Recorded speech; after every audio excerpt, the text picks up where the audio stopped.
Well, welcome to another blog. It's been a while since I made one of these. Basically nothing much has happened, that's why. I have done some work on the dolly. The welder finally gave me back a piece of exhaust I was waiting on. That got ceramic coated, and with that piece of exhaust on the car, the whole exhaust system could be put together. And that allowed me to then put the handbrake together and the tail shaft on, and a few other things in the engine bay, but it amounted to about a day and a half's work, and now I'm stuck again waiting on the brackets that hold the electric fans on, and I can't put the radiator in until I get that, and I can't do anything else in the engine bay until the radiator's in. So waiting on the welder again. I did decide to start working on the TR7. I thought, well, you know, what have I got to lose? So I did a little bit of work on it, and then the back gave out, so I haven't gone back to it yet. Yeah, all right, Nav man, don't worry about it. I know where I'm going. Anyway, so the 7 is actually jacked up, its wheels are off, and the next job on it will be the camber adjusters, caster camber adjusters, but I haven't done that yet.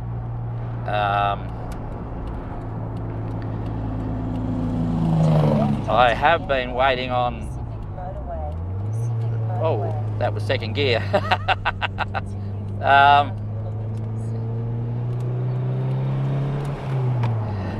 I have been waiting on this car, this Toyota Celica GT4.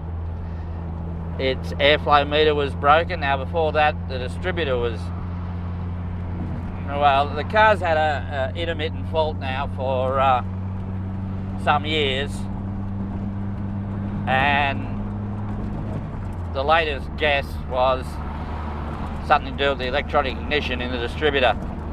So the distributor got sent away to be repaired, and the car was off the road for, I think, 7 weeks. It was only back a week, and it was only back a week, so I hadn't discovered whether the distributor was the fault of the non-starting issue, but it still had a bit of a cough in it, and I then somewhat foolishly sort of said, right, it's only nuts and bolts, I've been working on cars all my life, I can do this. So I looked at the internet, and someone suggested cleaning the airflow meter, particularly the connections. So I bought some stuff called terminal cleaner, I think it was called, pressure back can. Spray it on the terminals in the plug. It evaporates pretty quickly, but I left it for a couple of hours in the sun and put it back together, and the airflow meter died straight away. I broke it. Well, that then had to be sent away to Melbourne. Only company in Australia that rebuilds them. Couldn't find one second-hand or new anywhere in the world. Did find a second-hand one out of England for $1,000, but I wasn't about to do that. So it was sent to Melbourne. Now the company in Melbourne didn't deal with the public apparently, so I had to go through an agent, and I left it with them. I went back about a month to see how things were going, and they'd forgotten to send it away. So they then sent it away, and about 4 weeks later it comes back. the car was off the road for another extended period. Airflow meter goes in it, and it starts and runs. But the problem it had that brought about me breaking the airflow meter is still there. It's still got a bit of a cough and a splutter. But it's drivable, and I've decided I'm going to drive it. One, to discover whether the non-starting issue comes back, whether we've managed to fix that. But it still coughs and splutters a bit. So I've sort of found a mechanic that is far more au fait with this sort of technology, and I think he's going to put it on a dyno, and hopefully the stuff will tell him what that little problem is. I need to get this car sound and going. So anyway, that was the story of this car. But because this car was off the road, I couldn't then do any work on the old Mark 1 2500, which was supposed to have its motor out and rebuilt. And here we go with another story. The motor runs fine, the car runs fine, it starts fine, but it's pushing oil out through the filler cap and also into the catch tank. And I just assumed that meant the rings were buggered and it's putting compression into the sump and pressuring out through the tappet cover area into the catch tank or whatever it is. So I was just going to pull the motor out and rebuild it, and then someone suggested I should do a few checks first. Well, I did a leak down test. Now, I've always found leak down testers to be pretty good things. They put compressed air into the cylinder, and if air comes out through the dipstick hole or the air filler cap, oil filler cap, well then it's getting past the rings into the sump. If air comes out the carburetors through the air cleaners and that, it's coming out an inlet valve. If it comes out the exhaust, it's got a leaky exhaust valve. If it bubbles in the radiator, it's got a blown air gasket. It tells you what's wrong. Well, to some extent, to my disappointment, it said everything was good. That had me puzzled then. So I then went and did a compression test, and that gave me all really good figures as well. I think the lowest was 140 psi and the highest was 165 psi. And I think the low one was just me not cranking it enough anyway. And then I got confused. I consulted with a few fellow Triumph owners, and they gave me a few ideas. None of them I really thought were the problem.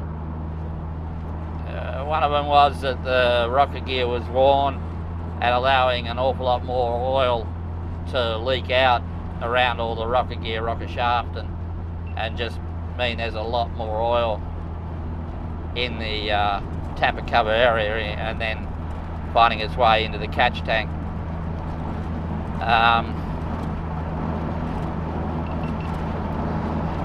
So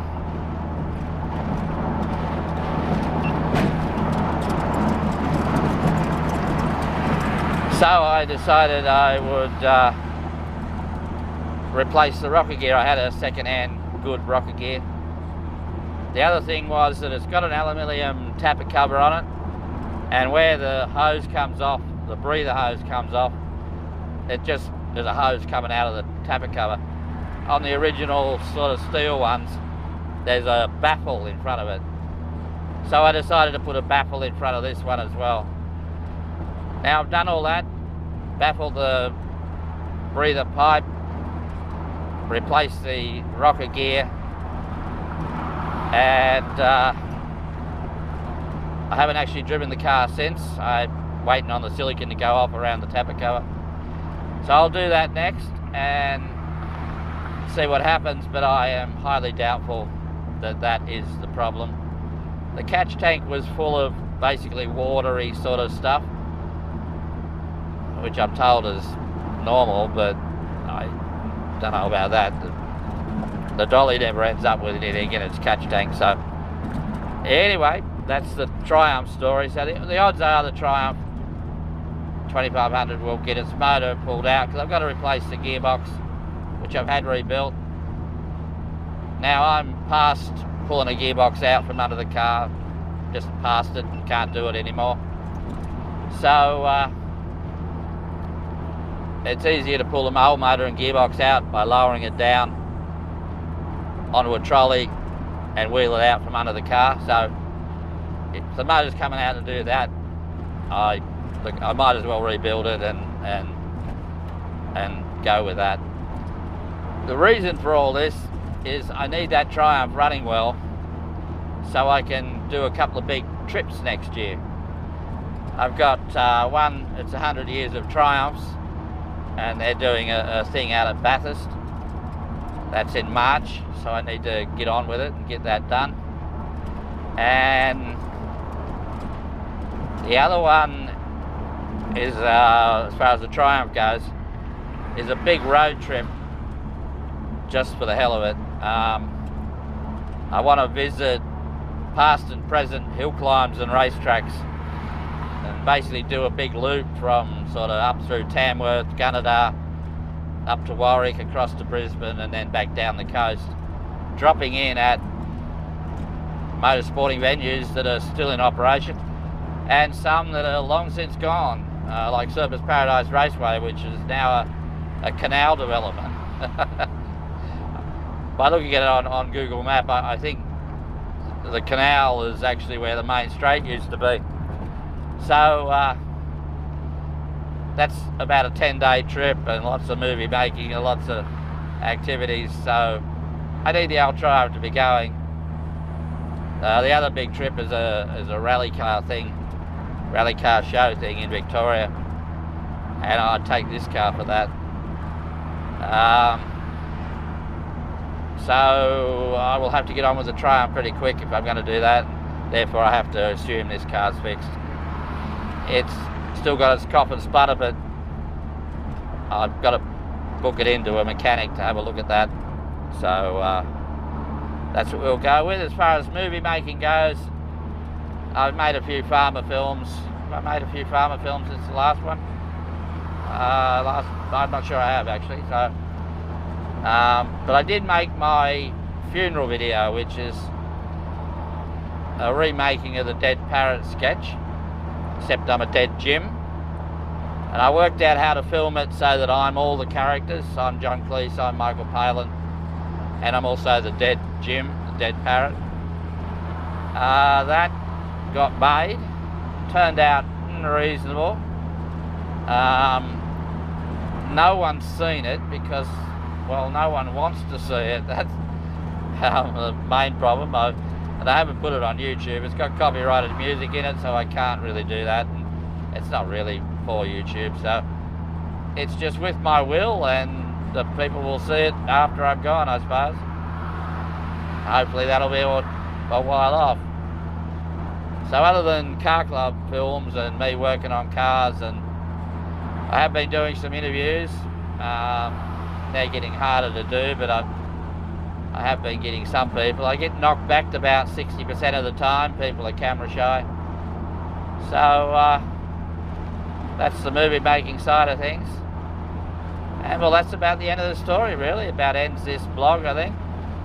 So it's coming up to the end of the year, and so that's about it. Bye for now.